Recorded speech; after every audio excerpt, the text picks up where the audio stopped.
How's it going? Dr. Incompetent here, and let's play some Sid Meier's Civilization 6. We are playing with the Gathering Storm expansion installed, as well as Rise and Fall.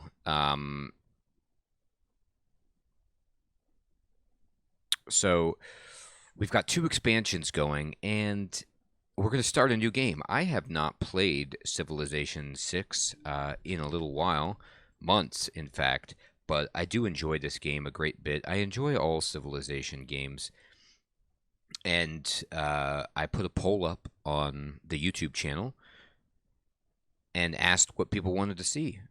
Hey, Neo, how's it going, my friend? Good evening. And it was very close as to what game to play between this, Resident Evil Village, and Diablo 2 Resurrected, but Civilization 6 was the winner. And so here we go. We're going to play some Civ 6. I know, Neo, I love this game too, but I haven't played in a bit. So I don't even remember all of the different business that's going on here. But what I'm going to do is we're going to go standard speed.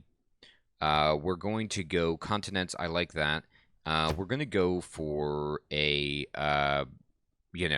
standard map size, disaster intensity right in the middle, and we're going to play at Emperor difficulty, not too hard, not too easy. I haven't played, like I said, in a little bit, so I don't want to go crazy on the difficulty, but I don't want it to be too simple. There you go, Neo. Now I'm gonna go random. So we're gonna get somebody who knows what we're gonna get. It could be anything, right? Now I've played this game on the channel before, not really on stream, but I had a victory on deity difficulty with the Maori where I did a cultural victory, and it was a lot of fun. But deity is really challenging, especially early in the game, and the barbarians make it so tough to get off the ground. And then my main beef with the deity difficulty is that you really don't get to build wonders because the computer races for them, and they have so many resources and advantages that they start with that it's just not feasible. And so it's a different kind of game, and there's pros and cons, but I'm going to go with Emperor just to... And this might even be too hard for me, considering I haven't played in a while, but here we go. I'm jumping in. We're going to see what we get. Now, I generally, in Civilization From games... the first stirrings of life beneath water... Here we go. ...to the great beasts of the Stone Age, to man taking his first upright steps, you have come far. Look at us. Eleanor now begins your greatest of quest. Aquitaine. Boom. From this early cradle of civilization on towards the stars. Duchess of Aquitaine, regent of two lands, patron of troubadours and judge of the court of love, ascend your throne again. Inspire the hearts of your subjects, that they will cheer you and flock to your banners. For all who know your reign, know your compassion. All right, awesome. Hey, Terakai, good evening, my friend. So, I've never been Eleanor of Aquitaine, number one. So that's exciting. Number two, I had forgotten somehow that Sean Bean does the voice acting in this game, and it's fantastic. I think the fourth game was Leonard Nimoy, which was awesome, and then this is Sean Bean, so that's just tremendous. Yeah, my hair buns are amazing. It's like, it's sort of Princess Leia, but then there's like flowers going around the top. I'm looking good. Now, let's look at her special abilities. So, she has a Court of Love, and it says, Great works in Eleanor cities each cause -1 loyalty per turn in foreign cities within 9 tiles. A city that leaves another civilization due to a loss of loyalty and is currently receiving the most loyalty per turn from Eleanor's civilization skips the free city step to join this civilization. Wow. Okay. Interesting. Hey, Sir Theodore. Good evening, my friend. So, what this means is if you are in the advanced portion of the game and you're producing great works and you're putting them in your museums, you can like culturally appropriate nearby cities that are more attracted to your awesome culture.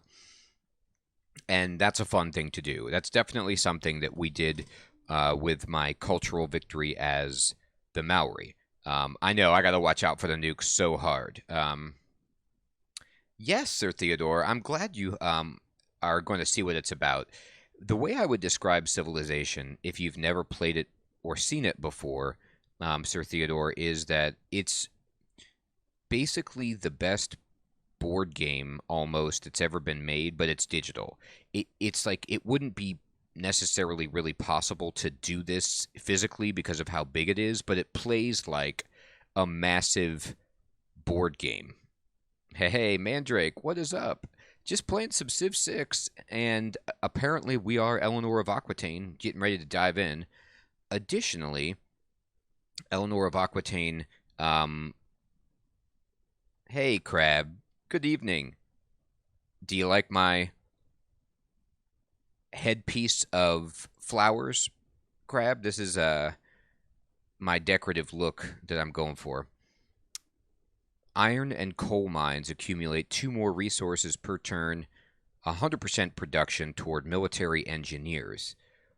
Military engineers receive 2 charges, building that provide additional yields with power, receive +4, 20% production toward industrial zone buildings. Harbor buildings increase strategic resource stockpiles by 10 on standard speed, and they get just the usual British stuff, the Royal Navy dockyard, and a sea dog. Nice. Oh, okay. Hey, Proby, what's up, my friend? Check out 7 Days to Die on my own time. It's fun, and Alpha 20 is also cool. Thank you for the recommendations, my friend. I certainly will. I haven't played 7 Days to Die yet. So, we're going to dive in, and these abilities here are later in the game. These won't really come into play right off the bat, except for coal and iron mines once we can discover those resources. So let's dive in, and boom, here we are. So this is what I'm talking about. It is a hexagonal board game, effectively, where you have hexagonal tiles that spread all across a randomly generated map, which is what I've done. We're playing on Emperor difficulty, a standard game speed, standard map size on a continent's setup. We are in 4000 BC as we start out. There are some exceptions to your starting units, but we start with a settler and a warrior.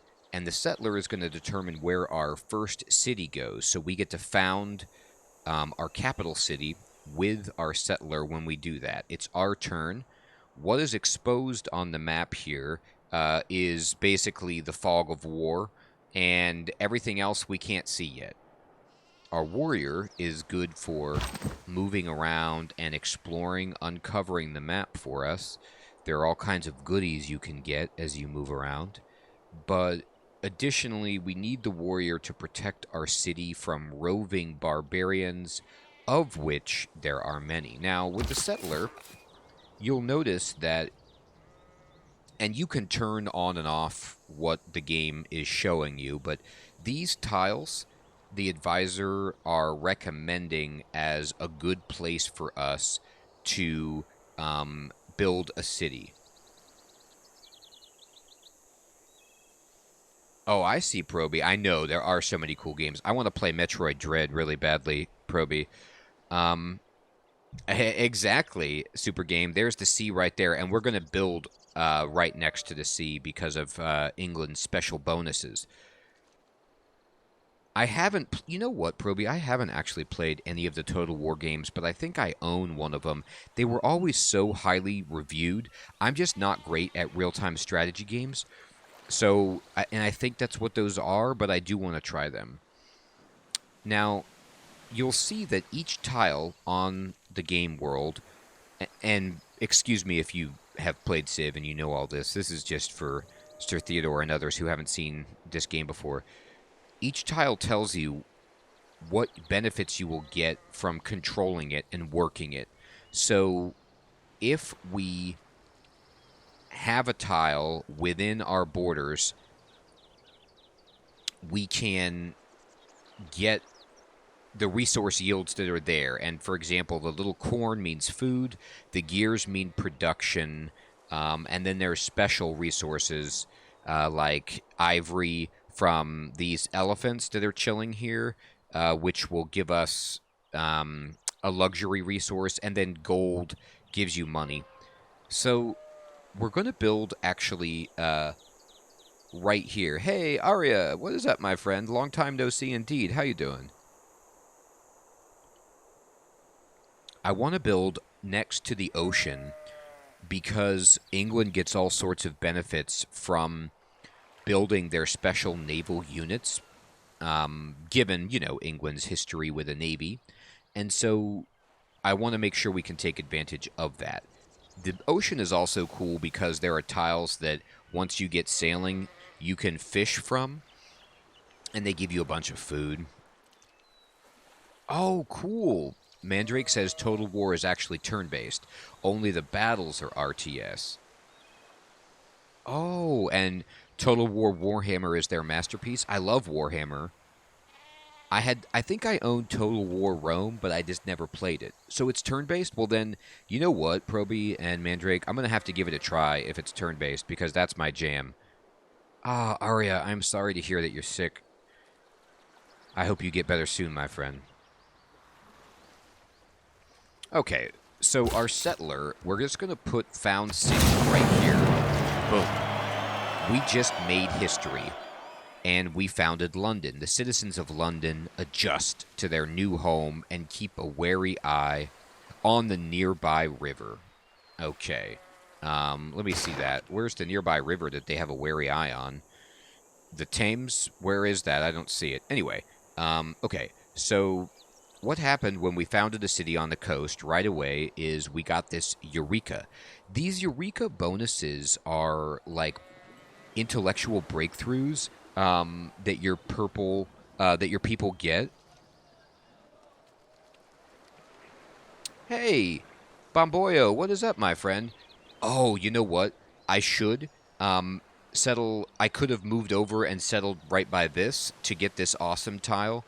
I'll tell you why, Bomboyo, because I haven't played in a while and I wasn't thinking clearly about how awesome this tile is, but it is amazing. It's a hills tile that has good production, and then it has sheep. So Bomboyo is talking about if we got this tile, we'd be really, really rolling, and that's awesome. And I think what we want to do then is potentially purchase this tile to get it as fast as we can, but that is a good point. Now, when you get a Eureka, it gives you a research bonus on a technology, and this has boosted our understanding of sailing so we can get there faster. So that's terrific. Okay, so now we have our starting capital city, which is London. And then you'll see that these borders have appeared around our city, which indicate what our territory is, and any tile within these borders we can work to get the benefits from. Each tile we want to work takes a population. And so if I click on my city, for example, and I go into let me see the managed citizens. Here we go. The computer has automatically decided that this is the most desirable tile. You automatically work the tile that your city is on. So we're working this tile to get 2 food and a production, and then they're having us work this forest, which gives you 2 production and a food. And then you can start to see what our yields are per turn in terms of production. Okay, so right now we're making 5 production per turn, 3 food per turn, 1.2 culture, and so on. And that gives you an indication of how many resources you're going to gather when you pass the turn so that you can start building your stuff. Okay, now London is chilling, and we get to choose our research. And so we got a boost to sailing.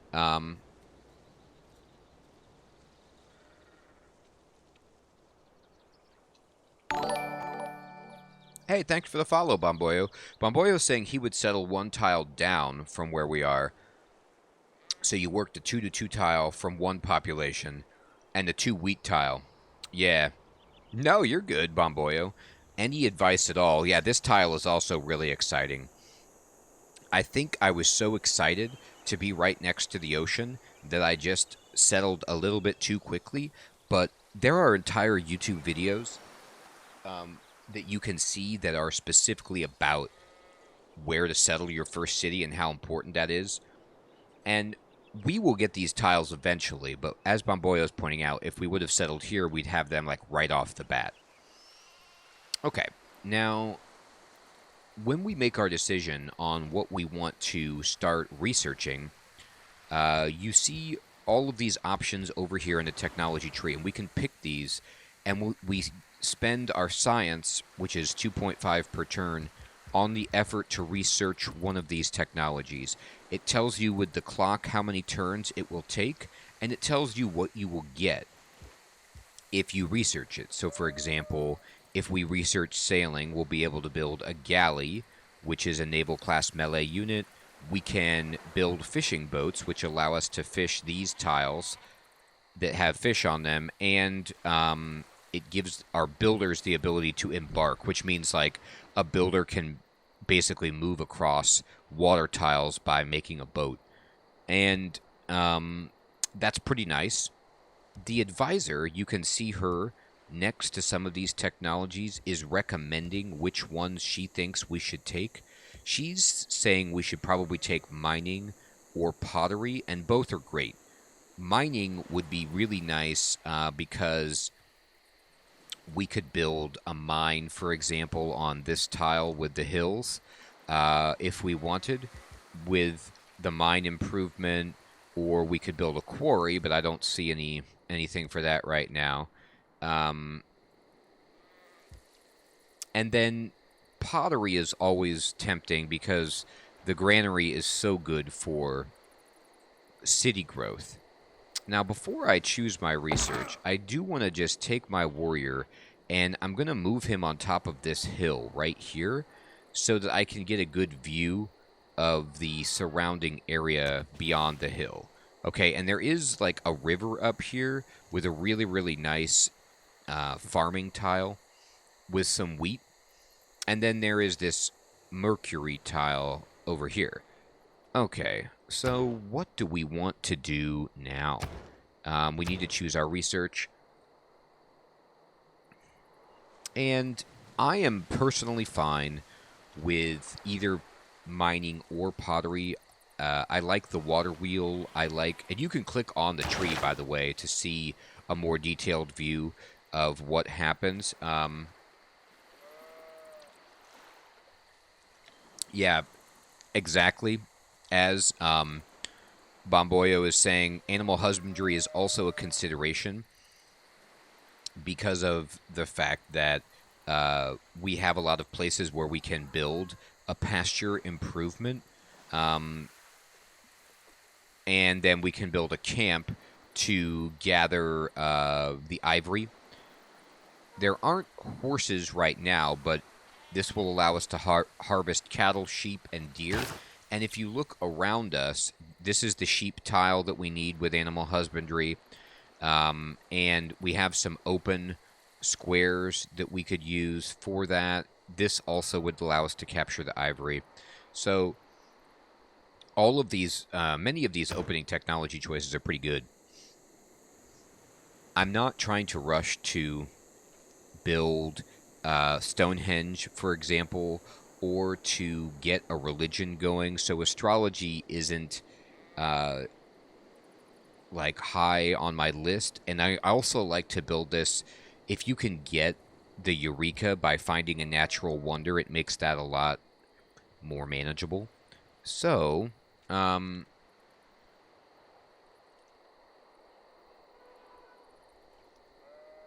think let me also look at the tree. Another thing I'm considering. Hey, Jones. Wow. Hello, my friend. How you doing? We want to be able to get the technology to go into clearing out or building a lumber mill, something like that, because we have a lot of forests going. So that's kind of interesting. But barracks, ancient walls, pyramids, water mill, yeah. Yeah, okay. So I actually am going to do animal husbandry, and this also lets you build archers, which are great for defending yourself.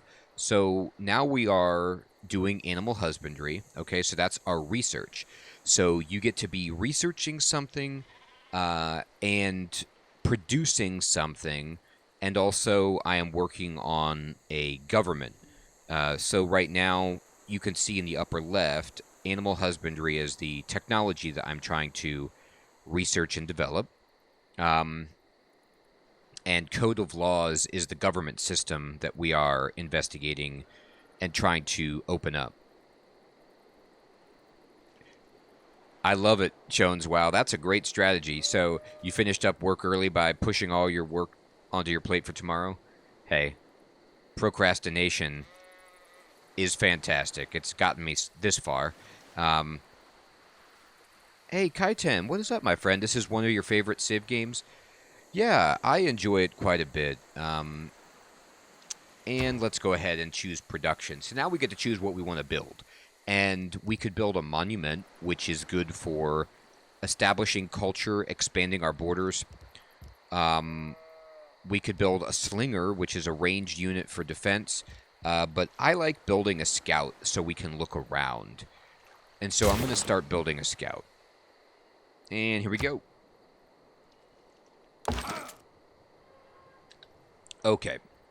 So the blue area around our warrior, it's the next turn, by the way, indicates his range of movement. And we want to kind of work on uncovering the map, but also staying close enough so that if a barbarian wants to wander over and mess with our city, we can do something about that. All right, so I'm going to actually move this way.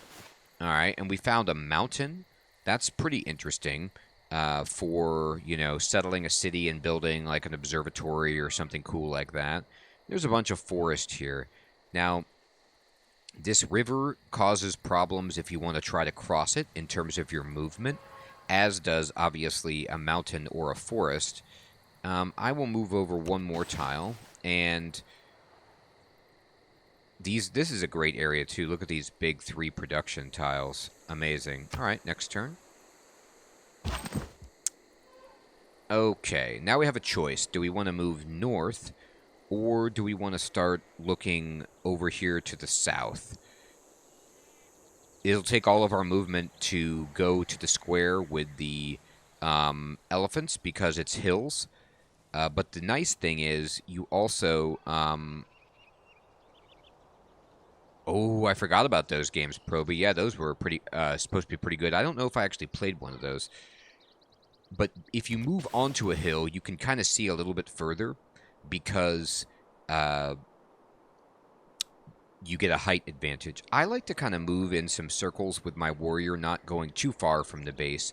The scout is the one that we're going to send out really, really far. All right, let's move here. And another river, interesting, and move over here. Okay. Jones, wow, here's what we're doing. We are playing Emperor difficulty, standard speed, standard map size, continents map. We are Eleanor of Aquitaine. And we are using the 2 expansions, Rise and Fall, and the Gathering Storm. So that means, like, we have to deal with natural disasters, floods, volcanoes, stuff like that.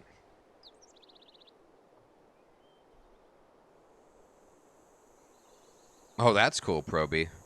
Oh, makes me want to see if those are on Good Old Games or something. All right, next turn. In the beginning, there's not much going on, but as you start to build more and more, it gets crazy. Your turns start taking a lot longer when you have more cities to manage, more civilizations to interact with. All right, we'll just end the turn. And I hate to do this cut back, but I kind of want to move over here and just start to make sure that nobody's sneaking over this way. I gotta say, so far, it seems like we have a nice little section of the world going. And now we have our scout. So our scout has been built. I'm going to go ahead and move the warrior here. And, oh, I can't move there. Too much, not enough movement, rather. And I'm going to send the scout up this way. Okay. Oh, okay. And you can kind of see what we found. We found some spices, which are luxury resources, and some whales, which are also luxury resources. And now we get to choose new production. Okay. So the game is recommending that we build either a warrior or a monument. I like to have a slinger, personally, to defend the city. And so I'm going to build that. And it's... I'm not necessarily even interested in going for a military victory, by the way. I like doing some of the other victory types. But early in the game, you just have to have some units so that you don't get steamrolled by somebody. Okay, and let's move our scout here. This is some rainforest tile, or jungle. And then we can move this guy here. All right. Interesting. How much money do we have? We have 45, and if I go into London, yep.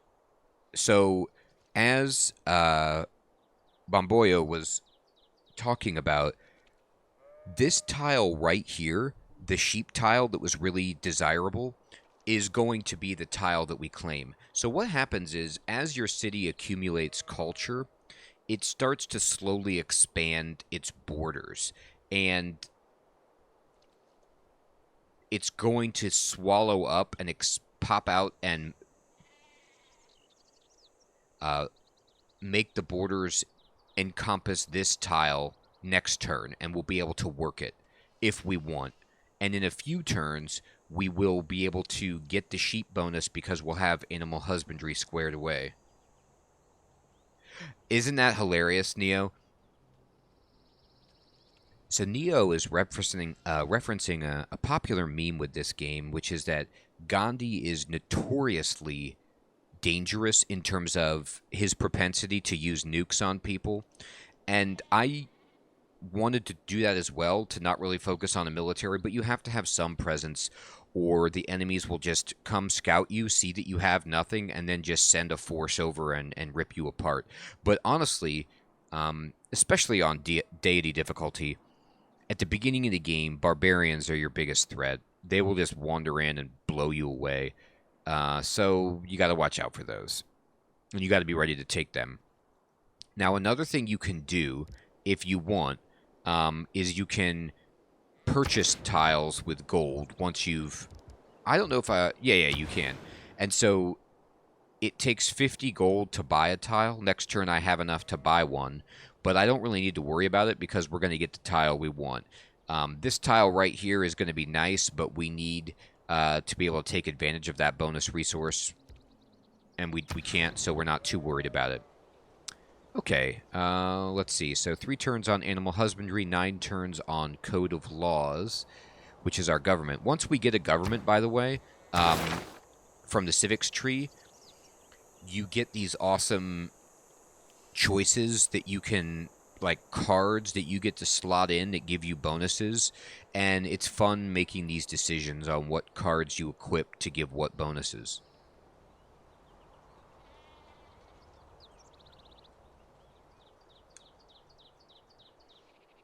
Yeah, exactly. He doesn't. You think of him as this peaceful, non-violent guy, but yeah. He's not actively aggressive, though, generally, with the AI. He's not, like, just sending things at you immediately like some of the AIs, but yeah, he is not afraid of a fight. All right, next turn. So, as you can see, it's already 3680 BC. We've progressed a little bit. And I'm just going to send this warrior down here and continue exploring. I need to go to these hills, but it'll take 2 movement to get on there, so I can't.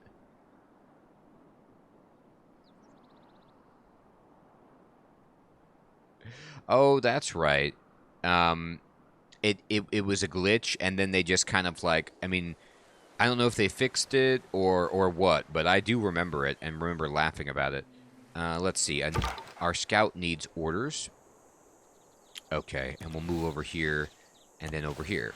Now, we'll just end the turn with the warrior right there. That's fine. Oh, okay. So, this is happening. This is a barbarian unit, okay, that has just found us. That drum beat means somebody like a new unit is on the screen. Now, what happens in the game when a barbarian scout spots you is that it gets this exclamation point, and it says, the barbarians have spotted your city, and now he's going to go back to his barbarian camp and tell his buddies where we are, and then they will come back with reinforcements and start attacking us. So if we can get to and kill this scout before he gets back to his barbarian base, then he will not be able to relay the information, and we will be effectively hidden from wherever the barbarian encampment is for the time being. So I'm going to try to cut this guy off with my warrior, but it's difficult because scouts have much better movement.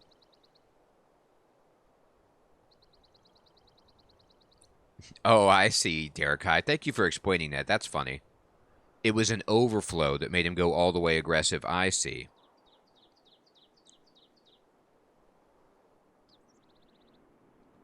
Alright, I'm just going to move this scout over here and see as much as we can. Mainly, I'm trying to find other civilizations, or the real thing that some of the stuff that you're trying to discover early in the game are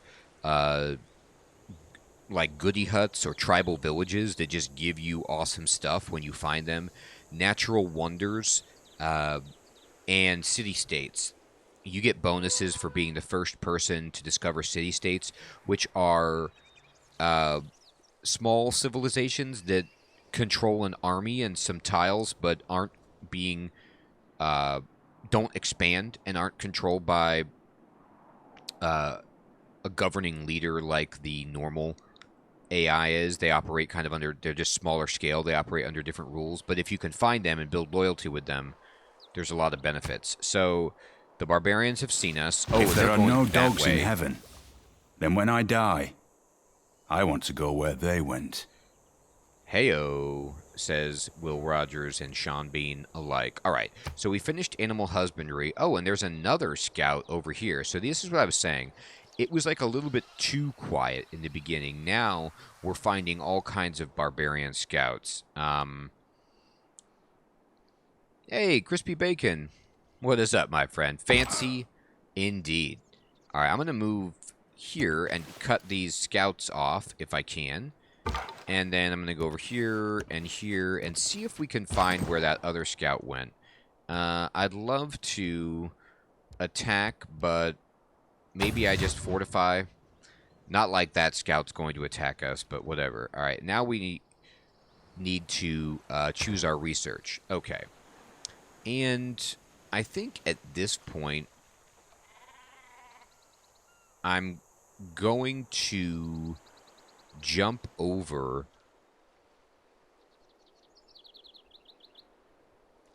Oh, wow.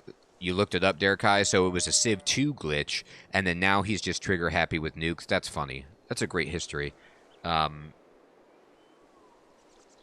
going to get mining, and then what I'm going to do, in 3 turns, we'll have a slinger that we can just basically position on our city and hopefully fend off any barbarian threat. But I also want to look at our... Yep. So the AI will automatically work the tile it thinks is the best, and you can manually override that and click where you want your people to work. Remember, I have a population of 1, which means I only get 1 tile in addition to the tile that I'm working. But in 2 turns, my population will grow, and then I'll be able to work an additional tile. If you want to grow your population, which you certainly do, you need food. So you want to have a lot of food. Now, we're going to get this fishing tile in 14 turns. So there's actually an argument to be made to go for sailing. But building mines is quite fantastic in terms of getting production. And we have hills right here where we can build mines. So I'm kind of thinking of swerving there and then maybe going into sailing. We'll see. But this tile is giving us a good benefit. All right. Okay, so here's the Barbarian Scout going back to its home. We could try to fight it with our Scout, but it might not work out. Now, this is combat. So this is our warrior, and this is their Scout. Scouts are not good at fighting. If I attack this Barbarian Scout, you can see there is a breakdown of the battle outcome in the bottom right, and it says we'll get a major victory. It shows a prediction of how much of the health we'll take off from this unit if we attack, and how much health we'll lose from our unit. Our warrior is 20 base strength versus their 10 base strength, so we're really, really good at fighting them. And I want to fight them. I don't want them anywhere near our city. Plus, you get benefits from killing units. Eurekas. So it's a good idea just to kill that thing anyway. Some city-states will also have little quests for you, and they want you to kill barbarian stuff, so it's just a good idea to get rid of barbarians whenever you can. This barbarian is trying to run away, and there is no runaway. There's no escape. Oh my god, we clubbed it so much. Okay, so we killed that Barbarian Scout. So what that means is they're dead. And then now, though, this is the Barbarian Encampment, which is what spawns the barbarians. This is a Barbarian Spearman, which will rip us apart if it wants to attack us, and it probably will, but we can hopefully survive and run away. And this is what's going to start coming at our city. We are going to need to probably root this out and destroy it now that they know the location of our home. Oh, God.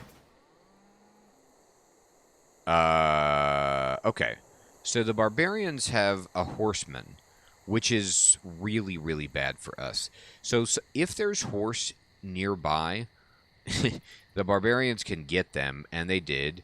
And so they have a horseman, which is a very, very strong unit early in the game, and also a spearman. The spearman will probably sit here and just guard the base, but the horseman might come for us.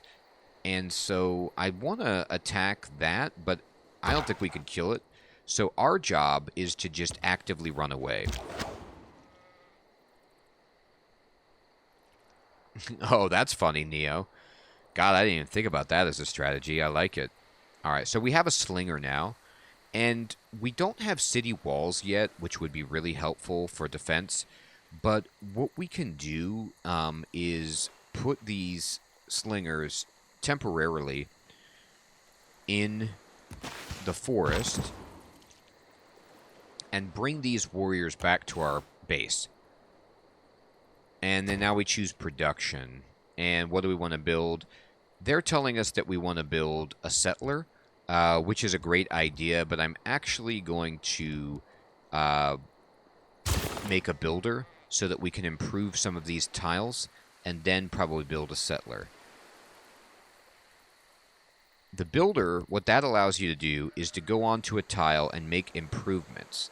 And so this tile, which when you mouse over it, it tells you, like, you know, all of its information, that I own it. It's a plains, but it has hills. It's got a cliff. It has sheep. Costs 2 movement to move on it. You get 3 defense if you're on it. Its appeal is breathtaking, which is good for tourism later in the game. And it's on the continent of Azania. And it's worked by 1 citizen. But because we have animal husbandry, we can build a special improvement on this tile with the sheep, a pasture. And if I open up, like, for example, the tech tree, and I go over the pasture, this is the improvement, and it says if we build it, we'll get +1 production on the tile. So it's a great way to just boost up a tile that you're working and have it give you more benefit. All right, and then we're going to go to next turn. I believe if I bunker in my units, I'll be okay. And so what I can do is I can click Fortify on the slinger, okay? And what this does is it gives them, like, a defensive bonus. So they're fortified, which means they're a little bit stronger if someone were to come and attack them. But right now, we're just going to move our warrior back.